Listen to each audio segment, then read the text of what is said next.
The Lake to Work. 94.5 The Lake. Happy Groundhog Day. I'm Charlie Sykes. Sunday Insight starts right now.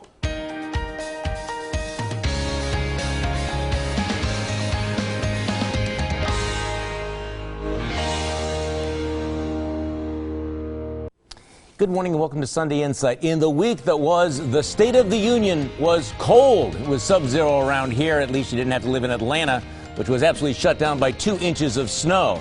But spring can't be that far behind, right? The Brewers signed pitcher Matt Garza. A new Marquette University law poll shows Governor Scott Walker leading Democrat challenger Mary Burke by 6 points, 47-41. And even though Mary Burke's been running for 4 months, 70% of voters don't know her well enough to even have an opinion.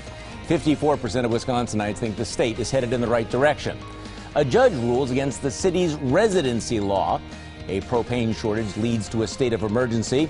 The President of the United States pledges to ignore Congress and rule by executive order. In Middleton, a teacher returns to his job even though he was fired back in 2010 for watching porn on his classroom computer. Now, how's this for grand larceny? A 300-year-old Stradivarius violin worth millions of dollars is stolen in an armed robbery in which a symphony musician is tased. A Milwaukee County Board committee approves a so-called living wage of $11.33 an hour. And a national poll finds Congressman Paul Ryan at the top of a wide-open field of Republican presidential contenders. But we start with a presidential visit and a few no-shows. And we have Milwaukee County Executive Chris Abila. Okay, so maybe that didn't go so well. For the record, Mr. President, it's ably. But fresh off his State of the Union address, the president came to Waukesha to tout his agenda for jobs and job skill training, but there were some notable no-shows. Waukesha Mayor Jeff Skrema said he refused to attend any events with either Obama or Scott Walker because he thought they were extremists. And the anointed Democratic candidate for governor, Mary Burke, said, yeah, she was too busy campaigning on the other side of the state to make it. That decision made national news since vulnerable Democrats across the country seem to be distancing themselves from the president. Last week's Marquette poll found that President Obama's disapproval rating is up to 50% here in Wisconsin, while support for his health plan has dropped to 35%. Now, joining me on our panel this morning, the Milwaukee Community Journal's Michael Holt, Milwaukee County Supervisor Deanna Alexander, political strategist Linda Bruin, and political consultant Mary Jo Boss. We'll start with you, Mary Jo. So why did Mary Burke decide to be a no-show? Well, she's such a poll-driven, fabricated candidate that she's going to do whatever people tell her without even thinking about how it looks. This man is president of the United States. You have Walker out there doing business, talking about getting propane. Then you have Skrema, who has water diversion issues and things he needs to talk to the feds about, and he doesn't even act like a grown-up and attend the event. Okay, let's talk about this. I mean, Mary Burke is, got a name recognition problem. She had a chance to have her picture in every newspaper, in every newscast in the entire state of Wisconsin with the President of the United States, and she decides that she doesn't want to be in his same zip code. Your take on that? I'm disappointed with both of them. What it shows is political immaturity, and frankly, it's not very classy.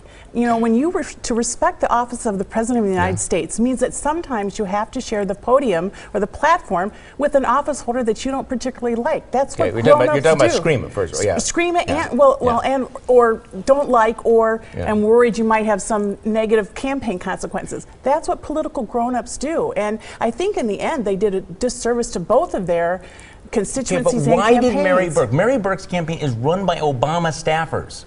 You have a chance to be on the platform with the most popular Democrat in the state of Wisconsin, and you decide to be in the western part of the state. Well, you know who she's upsetting? Democrats. Yeah. I'm not happy about what she did at all. Okay, why did she decide to be a no-show? Because she's not proud to stand with our president. Well, that's not what she's saying. Well, either she made this decision or her campaign staffers made this decision. And either way, I think that was the wrong decision if she's saying she's the dumb candidate that wants to carry the state. You would think so. Your reaction? Yeah, at first I took it as an insult to the president. As you stated, she had this unique opportunity to be in worldwide press. That was like $10 million of free advertising. So either it was insulting or she's just stupid. But this will come back. This will come back because there's a whole bunch of black Democrats who are saying, oh, you don't want to be with the man? Beside the fact that his people are running your campaign? The explanation was, well, okay, we had these other events, and this was an official event and whatnot, which is pretty much eyewash because these things are planned well in advance. I wondered whether or not there was a decision that an appearance at this event might be off message because, and bear with me here, the president chose 4 places to come after the State of the Union speech to talk about jobs and job creation, and he comes to Wisconsin, where he is clearly showcasing a successful job-creating story at the GE plant in Waukesha. Well, isn't the whole Democratic mantra about how terrible jobs are in Wisconsin, how we have to throw Scott Walker out of office because of the jobs? And that's what she should have said. So part of the problem is that she shows up here and President Obama says we're headed in the right direction, and she's saying we're not headed in the right direction. No, I think that's too sophisticated an analysis. That, frankly, okay. All right. I think basically someone in her campaign, or she herself, and frankly, the buck stops with her, even if it was a lower level decision, decided that somehow showing up on the same platform with the President of the United States might somehow not woo independents or folks like that, and that's the wrong way to send that kind of message. Okay, let's go back to Waukesha Mayor Screama, who I think managed to do something very unusual, that he alienated both conservatives and liberals, Democrats and Republicans, by saying, I won't show up anywhere where the president or where the governor will show up because they're extremists and I'm what? In the middle. Yes. What? Tell me again how he expects to work with both sides. Yeah. He's just alienated both of them. What I found was interesting was he said they're extremists because they won't compromise, and then he's explaining why he won't even be in the same room with them. Right. How is that going to work for him? Okay, what is your glass half full, and what is your glass half empty this week? Let's go around the table, Michael Holt. Well, it's half full because the president intends to require all federal contractors to pay their employees at least $10 an hour. But it's half empty because his executive order does not extend to the states or private sector. Yes, because of the Constitution. Deanna. My glass is half empty because MSNBC, a supposed leader in the news industry, posted a very offensive racial remark on social media. But my glass is half full because Reince Priebus, chairman of the Republican Party, took the bull by the horns and threatened to hold officials and staff from appearing on MSNBC at all, forcing the network to formally apologize. Linda Bruin. Well, my glass is half empty because it's been a frozen and slightly depressing winter. But my glass is half full because it's Super Bowl Sunday. I'm rooting for the Seahawks, and the fabulous Super Bowl ads are here. Mary Jo Boss. My glass is half full because Republican Dale Schultz is leaving the Wisconsin State Senate. My glass is half empty because Mike Ellis, Luther Olson, and Rob Coles remain. We still have a veritable herd of rhinos in the GOP caucus. Well, my glass is half full because Democratic State Representative Chris Sinicki was caught last week claiming thousands of dollars in per diem mileage expenses for driving back and forth to Madison. It's half empty because Sinicki is still in public office, even though apparently she's been driving without having a driver's license. Now, his union got him his job back after he used his computer to look at porn. He's a teacher. We'll talk about that when Sunday Insight continues.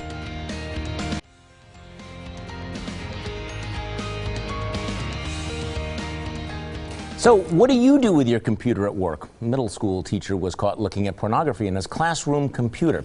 But he's back in that classroom. The district fired him back in 2010, but the teachers union went to bat for him and got an arbitrator to give him his job back. Last week, Governor Scott Walker stepped into the controversy, asking State Superintendent Tony Evers to strip the teacher, Andrew Harris, of his teacher's license. Cases such as this one, Walker said, are a good example why it was a good idea to reform collective bargaining rights. So who is right here?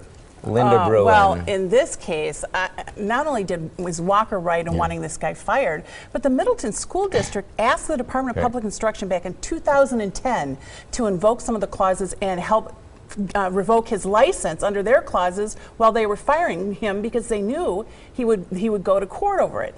And if DPI had acted in the last 4 years to remove him for a morals clause, then all of this legal matters wouldn't have happened. So DPI has screwed up even worse than the school district. Deanna Alexander. Would we expel a student from school if they brought pornography there?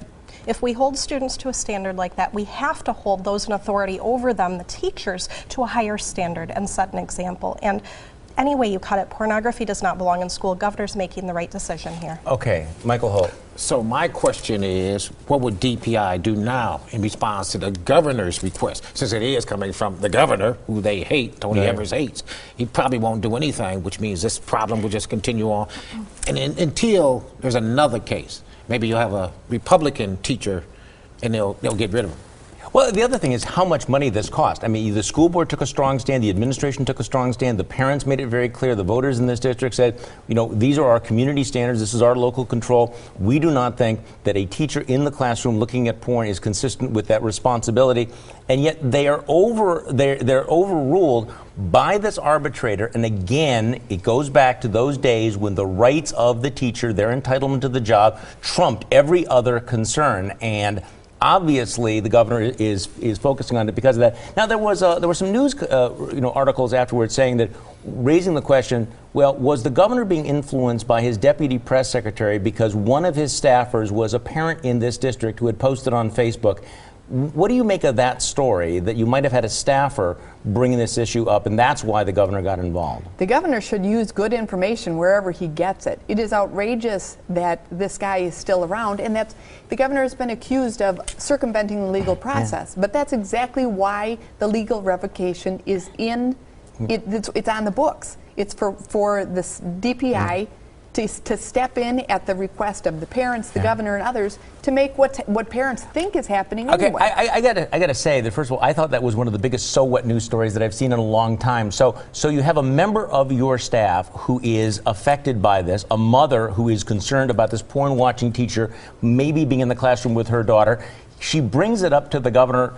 Isn't that the way it's supposed to work? Right, you know, exactly. I mean, aren't your staffers supposed to be your eyes and your ears? And exactly. Shouldn't you then respond to things that you are seeing out there? Clearly, this gives the governor a chance to talk about Act 10 in a different way. But you may not want to hear it, but we're going to tell you anyway. Let's hand out some unsolicited advice. Michael Holt, you are first. To State Senator Luther Olson, whose education reform legislation was shot down 24 hours after it was introduced. Next time, try seeking input from parents, teachers, school administrators. Instead of a top-down solution, focus instead on a bottoms-up proposal. Deanna Alexander. My unsolicited advice is for the mayor of Toronto, who has not only had drug problems himself, but is now vocally defending fellow Canadian Justin Bieber for using drugs in drag racing in the United States. This is not the type of news story you should be championing to redeem yourself. Who knew? Canada. Linda Bruin. The number of young children poisoned by electronic cigarettes has tripled in just 2 years. The liquid nicotine in them can even kill a toddler. Parents, keep your children away from e-cigarettes. Mary Jo Boss. My unsolicited advice is for the Republican leaders in the state Senate. Get on board with the tax cuts, or you can kiss your majority goodbye. Well, my unsolicited advice, Mr. President, the next time you come to Wisconsin, you might want your advance team to spell out Waukesha and Abilene phonetically. It helps, really. Next on Sunday, Inside, to close or not to close in the extreme cold. Who made the right decisions? Who blew it?